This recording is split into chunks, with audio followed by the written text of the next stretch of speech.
What's up, family and friends? Welcome to the Woke Nation. Do you see what is going on or trending in Nigeria about a lady? She says she's a graduate. She went to church, Dunamis church, right, and gave a testimony how she's the only one in her family that graduated. The pastor, the head pastor, Paul Enenche, interrupted and questioned her and judged that the woman was lying in the church. He said the woman was lying in God's presence. He said the woman was lying. And after we see that, the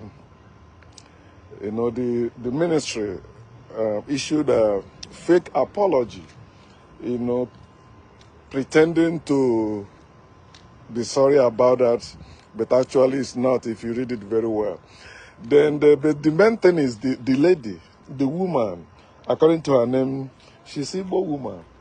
Or maybe she's part of those Igbos that deny to be Igbos because they are not in Anambra, Imo, Ebonyi, Enugu, and then Abia. Then she's bold, and she said, no matter what, the man and the wife are her spiritual parents, and her faith in the Lord going stronger, waxing stronger. That is the nonsense from the Bible, and that is the life of majority of people in Africa. They are delusional and deceiving themselves. I just made that message last night, and see, self-delusion, holding onto something that is not true, onto idea, or onto feelings you have for yourself that is not true. You hold it dearly, and you're ready to hate or kill for it. She still insists, no matter what her faith. Of course, we know that. We that are ex-Christians know that your faith in Christ remain unshakable. Yeah, there was time my own was unshakable too. Majority of people that are waking Africans today or woke Africans today used to also be in your shoes. Their faith used to be unshakable. In fact, your parents raised you for your faith to be unshakable. They tell you no matter what. That's why they give you the story of Job in the Bible. To condition you in such a way that in your suffering you believe and claim that it is God testing you. She said that. She said it's a test. And she passed it by continuing in faith, by remaining faithful. That's how he shows that he has passed the test. She's the one that said that test. And she's the one that declared herself also passed. There's no God that tested her. She was publicly humiliated, insulted. But because it is in the presence of God, that's the nonsense from the Bible. Yeah. No, the man of God, that's why if you see how I put it there, said, a minister of God may slay me. I will continue to trust him and make my defense. That's what she just did. Nonsense from the Bible. The life of our people. This is what we're suffering in our families in Igbo land. This is what we're suffering in our families in Nigeria. This is what we're suffering in our families in Africa. People claiming fake life to be real, claiming their fake life is real, claiming their fake idea is real, claiming their fake vision is real. And you see them hating and killing for it. A pastor stood up and said that you are a liar and you lied, testifying in the presence of God. Only after for him to apologize.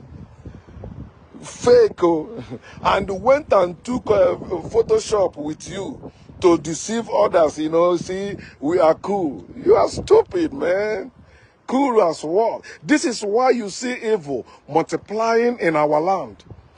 People not calling a spade, calling it a garden tool. Then make up, it can be a digger, it can be a jigsaw, it can be, no! Call a spade a spade. If I'm the one that did that, they will be asking for my head. If it's another person that is not a minister of God or a politician that did that, they'll be asking for that person's head. But look how he insulted, humiliated that lady.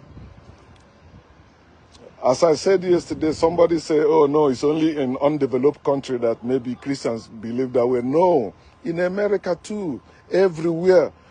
They are the same. People that believe in God behave the same. When you see the serious one, I don't mean all those, unserious one. Those maybe, some of them are only Sunday Christians. Some of them are just Christian by name because they are born in a Christian family. They don't actually go to church. They don't even read the Bible. They don't know anything about church. All they know that they are Christian, okay? My parents born me as a Christian.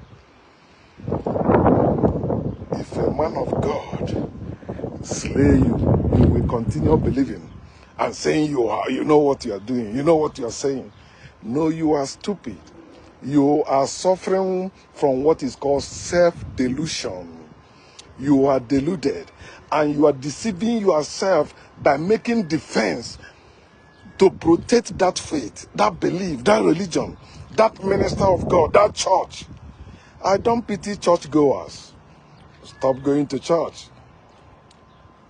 I stopped going to church and my life is ever better than when I was going to church.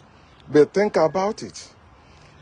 There is no God testing you when you are suffering.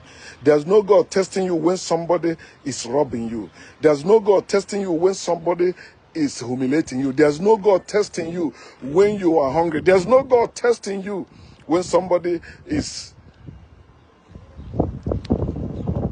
taking advantage of you. Wake up. Oh, I think it is God testing me. Let me continue to endure. He that endure to the end shall be saved. Let me see. Oh God, I don't want to fail. I don't want. This is public disgrace.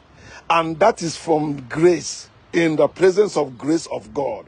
That's why I told you that grace of God is a disgrace in disguise. And it will keep disgracing you until you wake up. Everyone that woke up and departed from Christianity or Islam or any form of religion is because it disgraced them. And they don't want to continue trusting and defending the lie. They departed. You ought to depart too. Stop going to church. Stop going to mosque. Stop going to religious places saying you are worshiping a God. The same God you believe is everywhere. And if you are not ashamed to worship a God that slays you, a God that watches you suffering without intervention, the God that watches you humiliated, the God that watches you killed without intervention, then you are super stupid. You need to wake up and trash all that nonsense. There's no God that can punish you or test you or answer your prayers. There's no God. It is people making up all that nonsense. And all that nonsense, they make it up from the Bible. Some from Quran, some from other religious texts, and you are believing it. I don't blame the pastor, because if the woman did not wake up in her house, dress up, and went to that church, he will not insult or disgrace her like that. So I don't blame the pastor. I blame the woman. And as you can say, she says she remained a faithful. And if you tell her there's no God, you are the one that she will say you are the foolish one. She will say you are deceived. And she wants you to pity her. No, I don't pity fools, especially such fools that even though they are being slayed, they are being deceived, they are being robbed, they are being insulted, they are being humiliated, they see it as a test from God to test their faith, to see how strong they are. Okay, I'm strong, I'm continuing. No, you are stupid. And the fella call it suffering and smiling, which is the motto of almost all Nigerians as we speak. Think or think. Stop letting me disgrace you and stop deluding yourself. your faith and beliefs.